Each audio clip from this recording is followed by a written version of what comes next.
So everyone speaking, I'm back again with a new video. So मेरो आज चाहिँ एचएमको exam थियो र मेरो फाइनली प्री बोर्ड सक्यो, झ्याउलाग्ने प्री बोर्ड सक्यो फाइनली. सो कस्तो भएको थियो भन्दा चाहिँ आज चाहिँ सब म्यानेजमेन्टको चाहिँ एक दिन अगाडि एक्जाम सकिसकेको थियो पुरै, अनि हामी एचएमहरूको चाहिँ बाँकी थियो कि. कस्तो थियो भन्दा चाहिँ हामी पुरै एचएम यता साइडमा नि लेफ्ट साइडमा नि एचएमको थियो र राइट साइडमा नि एचएमको थियो कि. अनि हामी बसिरहेको थियो आनन्दले. त्यहाँनिरबाट सर आउनुभयो, पेपर बाँड्नुभयो, पेपर बाँडिसकेपछि क्वेसन पनि बाँड्नुभयो हामीलाई. हामी चिल तरिकाले लेखिरहेको थियौँ. अब त सोध्न पाइन्छ, सोधी लेख्ने हो, टुक्क पास हो भनेर बसिरहेको थिएँ है. हुन त म सोध्दिनँ है, किनकि मलाई मतलबै लाग्दैन, किनकि म आफै लेख्ने ट्राई गर्छु, किनकि त्यसरी गरेपछि मलाई आफ्नो लेभल थाहा हुन्छ नि त. त्यही भएर मैले एउटा मात्रै सोधेको थिएँ एचएममा.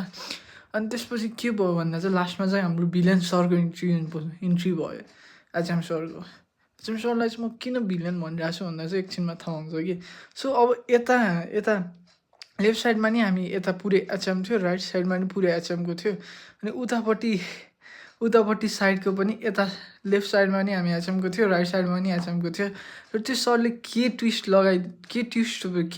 भयो भन्दा चाहिँ त्यो सरले चाहिँ अर्को साइडको चाहिँ पुरैलाई अर्को क्लासमा पठाइदिनु भयो कि. हाम्रो लेफ्ट साइडको पनि अनि राइट साइडको पनि अर्को साइडको एउटा साइडको भनौँ न. अनि त्यसपछि केटाहरू एकदम रिसाइरहेको थियो कि. मेरो एकजना मुडु साडी चाहिँ लास्ट रिसाइरहेको थियो त्यो सरमाथि. हे यार मजाले लेख्न पाउँछु भनेको यो बुढोले प्लानै सपोर्ट गर्दै भने एकदम रिसाइरहेको थियो. हुन त सरले त्यस्तै गरेको थियो होइन. लास्टमा चाहिँ सुरुमा चाहिँ त्यस्तो बवाले तरिकाले राख्दै थियो. अनि लास्टमा भन्दा पनि बिचमा गएर गरिदिएपछि त त्यस्तै त हो नि त. सो तिमीहरूसँग नि यस्तै भएको छ भने यो भिडियोलाई लाइक गर, सेयर गर.